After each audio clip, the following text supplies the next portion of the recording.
Welcome to Chillin' 101. We hope this video helps. In this video, I will explain how to make quinoa salad dressing.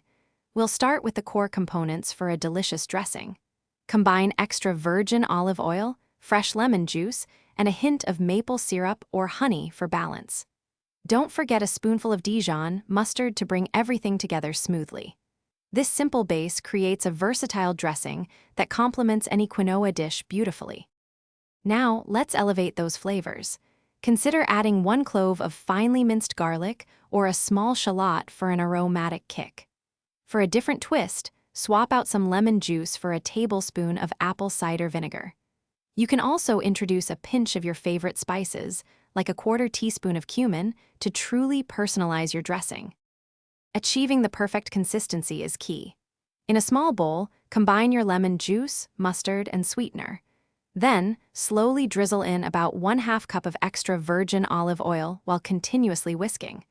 This process creates a beautiful emulsion, ensuring your dressing is creamy and well blended. Give it a taste and adjust the salt and freshly ground black pepper to your liking. Once your dressing is complete, transfer it to an airtight jar or container. It will stay fresh in the refrigerator for up to 5 days, ready to elevate your meals. Remember to give it a good shake before each use. This versatile dressing is perfect for drizzling over a hearty quinoa salad, roasted vegetables, or even as a marinade for chicken. Thanks for watching. Consider subscribing if we helped you.